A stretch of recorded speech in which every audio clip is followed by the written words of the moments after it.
Pinoproblema, tarantado pala kayo eh. Ano kala nyo sa kay Browner? Ha? Bayaran? Ano tingin nyo? Kaya kayo mga pro Duterte, no? Huwag niyong pangunahan yung Chief of Staff at saka yung Chief PNP. Ilagay na lang natin na at the right moment, we give them the opportunity either to shine for the Filipino people, to shine in history as part of this incoming main event, or they will go down in history na dun sila sa kabila. Ganun lang kasimple yan. Because within the organization, meron niyang tinatawag na dynamics, no? Dynamics of the organization. You have a Chief of Staff, you have a Chief PNP, na pagka kumampi yung dalawa sa taong bayan na nag-proclaim na we are taking charge, susunod ba kayo o hindi? Ngayon ang tanong, sino yung magpo-proclaim? Meron bang credible enough na mag-proclaim na walang kulay? Ewan ko sa inyo. Ewan ko sa inyo. Ako meron lang ako. Ayoko. Meron ba diyang malakas ang loob na credible enough na matapang na alam yung ginagawa? Wala ko nakikita eh. Meron ba? O meron ba? Comment kayo kung sino. Meron? Kasi ipapasa ko sa kanya. Ikaw na. Matutulog muna ako. Panonorin ko na muna. Gaganyan lang ako. Pipito lang ako. Yung sino ang sa 119 million Pilipinos ang nag-isip na kaya niya tumayo. Yun yung challenge ko sa inyo eh. Meron ba dyan sa 119 million Pilipinos, 115 million Pilipinos na kayang tumayo at handa na mamatay or mabuhay, handa ialay lahat, handang isakripisyo lahat for the sake of the Filipino people, na may kredibilidad, no? Na merong nagawa sa bayan, na lumaban para sa taong bayan, na nagserbisyo para sa taong bayan. Meron ba? Sa iyo na. Sa iyo na. Sa inyo na. I will not hamper kung anuman ang dedication ninyo sa taong bayan. I will not impede. I will not stop you. Bahala kayo. Be sure lang na yung result ninyo nandun. Kaya any Duterte leader, tumayo kayo, gusto nyo. Any general. Kasi I've been receiving mga kwak, no? Na pati sa lista ako, class 83. Meron pang negative sa akin. Akala ko sa inyo. Yun ang sagot ko. Sorry, Bok. Sabi ko kasi, kahit i-expel ninyo sa klase ako, kahit i-expel nyo ako sa klase, yung mga ibang listahan hindi nakakaalam ng sinabi ko, no? Nasabi ko na in public. Mista, kahit tanggalin nyo ako sa klase, I don't care. Hindi naman kayo registrar. Hindi naman kayo PMAAA. Member kayo ng klase. You want to remove me from my membership from the class, go ahead, do it. Because it is forever written that I was once upon a cadet. Once upon a member of class 83. Pero yung para ipagpilitan ninyo yung paniniwala nyo versus sa paniniwala ko, mali yun. Hindi ko naman sinasabing maniwala kayo sa akin eh. Sinasabi ko yung gustong maniwala sa akin, sumunod kayo, sumama kayo. Kung ayaw nyo, wag! Doon kayo sa mali. Kasi ako, sinasabi ko, doon ako sa tama. Kung hindi kayo sa tama, nandun kayo sa mali. You expel me because okay lang sa akin. Ilan tayo sa klase? 192 nung nag-graduate tayo. I don't care kasi you know why? Mamamatay na tayo mga Bok. Mamamatay na tayo. Mga PMR, lahat kayo. mga sir, mga mista, mga underclass, mga junior, mga tarikoy, mga kabalyero, mamamatay na tayo. Isipin ninyo yung edukasyon ninyo galing sa taong bayan. Yung sweldo ninyo galing sa taong... Ako, buti nga ako eh. Sorry, Commander Ronnie, sorry. Nagbablog ako. Ako, simula nung tumigil pa ako eh. Hindi ko obligasyon. Tumigil ako. Wala nga akong pensyon. Akala nung iba na nagbablog, na sinisiraan ako, wala akong kwenta kasi nagpe-pensyon ako sa taong bayan, sa gobyerno, tapos nun, sinisiraan ko yung gobyerno. Gago pala kayo eh. Unang-una, wala akong pensyon sa gobyerno. Wala akong pananagutan, wala akong utang na loob sa taong bayan, except yung simula nung nagkadete ako hanggang sa umalis ako sa serbisyo. That was 1995. 1978 to 1995. Ngayon, kaya sila Commander Bukay, iba kong mga kasama, may pensyon sila. Pero hindi sila natatakot, tanggalan sila ng pensyon. Bakit? Kasi gusto nilang masulit yung pensyon na binibigay sa kanila ng taong bayan. Ewan ko ba bakit iba yung mentalidad ng mga kasama ko sa FGF kumpara sa ibang mga MUP na retired, mga ibang PMA. Bakit ganun? Na tahimik na yung buhay nyo, tapos na kayo serbisyo, ganun lang. Paano kunyari nag-decide bigla ang taong bayan, wala nang pensyon kayo, identified kayo? Kasi lahat ng forward na kumampi sa taong bayan, lahat ng nagpalista doon sa right moment in time. Give me one moment in time. Nagpalista, okay, kasama ko dyan, tumatayo ko para sa taong bayan. Tuloy-tuloy yung pensyon nun. Paano kunyari naging decree? Total, walang pera na eh. Ninakaw na nga. Putaragis kayo. Ninakaw. Pinapayagan yung nakaw. Wala kang pakialam eh. Sige kayo tanggap ng pensyon. Putang na. Ako nagagalit eh. Wala akong pensyon. Nagagalit ako para sa taong bayan.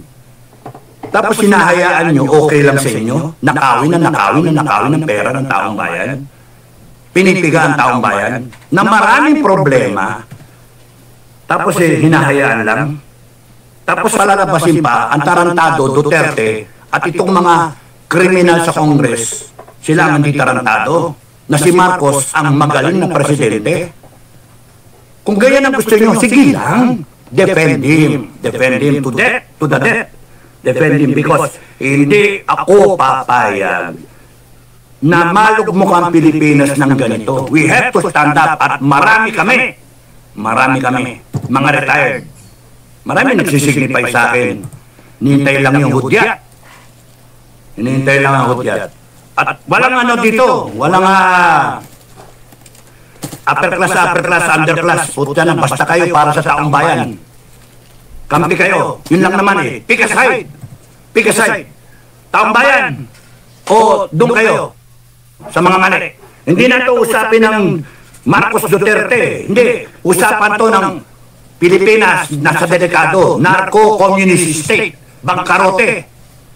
Putang na tapos didepensa ninyo yung mali. Gago pala kayo eh. Sorry kayo mga upper class, putang na ninyo. Sorry at least namuro ko kayo, tangin ninyo. Baka na ninyo, hayop kayo, nakakaya kayo upper class. Sana bumaliktad ang mundo, kayo mawaking eh. Kung kayo ang tama, paano kung magiging mali? Ganun kasimple lang yun. Tama ba yung ninanakawan tayo? Hindi mo ma-explain ginto, hindi mo ma-explain yung PDIC, 117 billion, hindi mo ma-explain yung Marligipan, 250 billion, hindi mo ma-explain yung PhilHealth, sinoli na ba yung pera o hindi pa? 90 billion, napigil yung yung 29.9, na ipasok yung 70 billion. 30, 90, 60 billion, na ipasok, nasa gobyerno. Pinasosole, na isoli ba? Pinapasoli yung Supreme Court. Sinoli ba? There's no report. Ng tokwa yan. Resolution 10. Yung mga tignan niya yung tawag dito, yung Isa pa, baka makalimutan ko yung ano, yung 1.4 billion a day na flood control project. Yung PCSO, no? Ano pa yung mga pondo-pondo? Yung mga insertion, no? Mga walang niya kayo. Talagang pinag-usapan nyo bang gantihan ang Pilipino, paghirapin ang Pilipino at daanin nyo sa ayuda, mga walang niya kayo. And it has to stop. It will stop. Promise, it will stop. It will stop. Kaya ako in-enjoy ko yung Pasko ko. Kaya kayong mga nagko-comment at iba tumatawag-tawag, alam ko na-inspire kayo. Pero huwag nyo naman pangunahan. Dapat ngayon na. Kung gusto nyo mauna kayo. Akala nyo ganun kadali-dali lang yun. I have to weigh yung pros and cons. Is it going to be a violent na transition or is it going to be a peaceful? Yun yung lawak eh. Peaceful, violent. No? Now, kung maging violent, can we control it or not? So, nandun ako, malayo yung pag-iisip ko, no? As in, kunyari, yung sinasabi ni Commander Bukay, paano naisip yung Filipino Guerrilla Forces? Well, noon pa lang, nakita parang may gip ako, foresight eh. Naisip ko na magiging problema ng taong bayan na dahil sa pera-pera lang to, ang dating, mukhang pera-pera lang, that was April, ano? So, you go back April.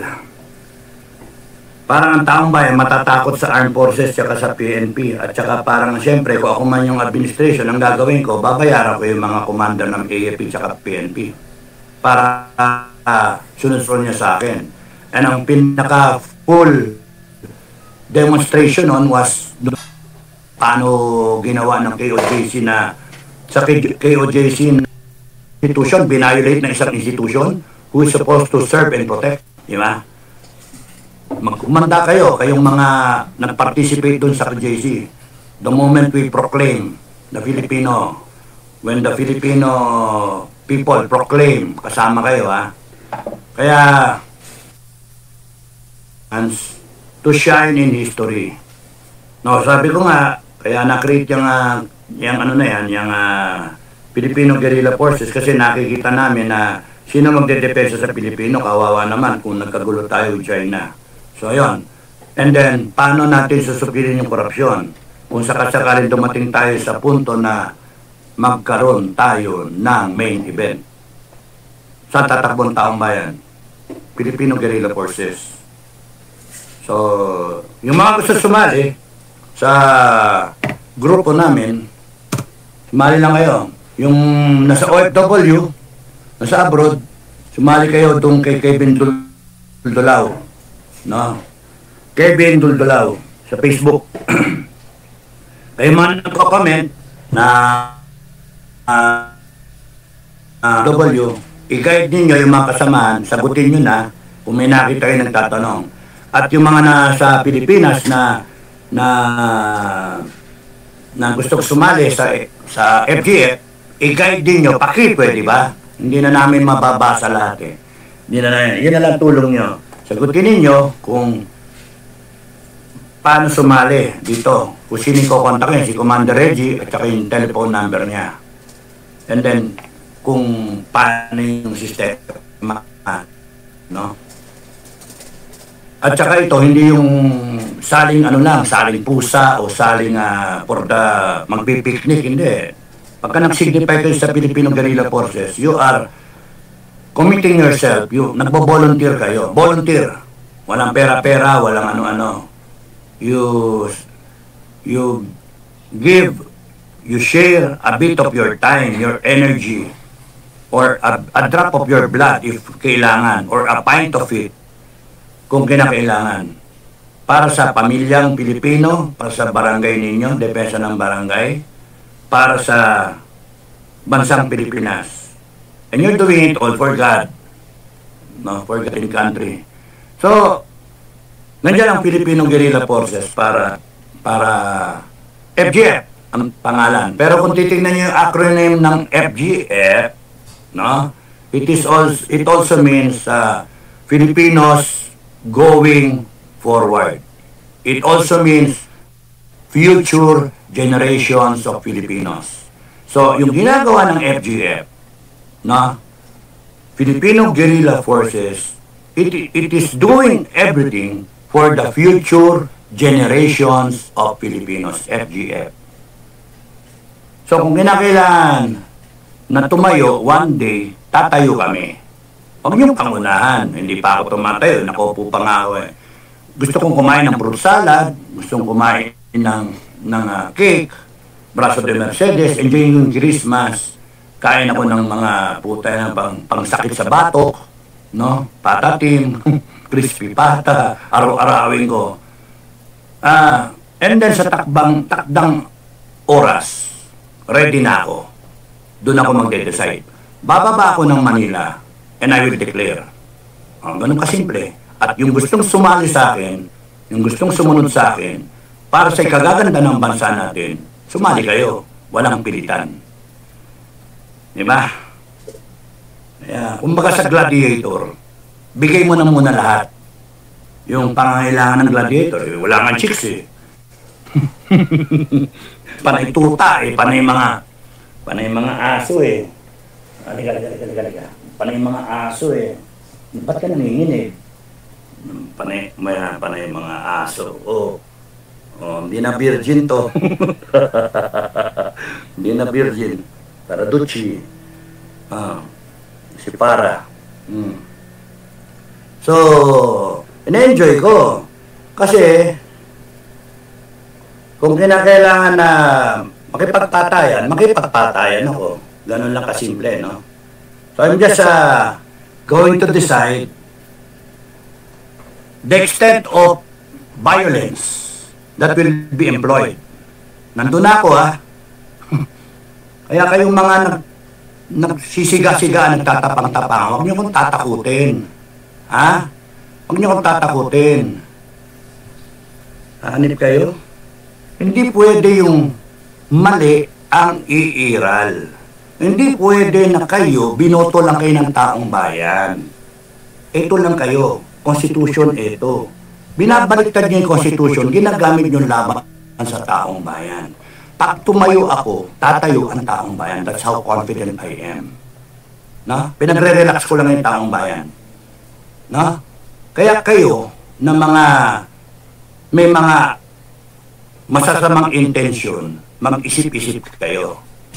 We will go out yung full might of the Filipino people and you will see power.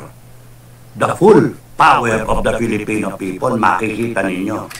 Yung mga nagsasalita ngayon na mayabang at mga mga bibigay-bigay ng expert opinion, mga kuno-kuno, na may sinasabi pa na you will quell any attempt of the people, tarantado. Subukan nyo. Because the moment na makita namin na mag-isip-isip na lang kayo, ayoko na, doon ko na lang sa proclamation. Kasi ready na ako eh. Sa lahat na sasabihin ko, ready na ako. Patayin nyo na lang ako parang di ko masabi. Kaya ang gagawin ko na lang kukwentuhan ko na lang si Commander Buhay. Kukwentuhan ko na lang yung iba kong commander. No? Kukwentuhan ko sila para alam na nila lahat ng gusto ko sabihin. So, implement na lang nila. Okay? Akala nyo matatakot ako sa ako. Tangina nyo. Ang kinakatakutan ko lang, langit. Diyos lang ang kinakatakutan ko. Kaya gago kayo.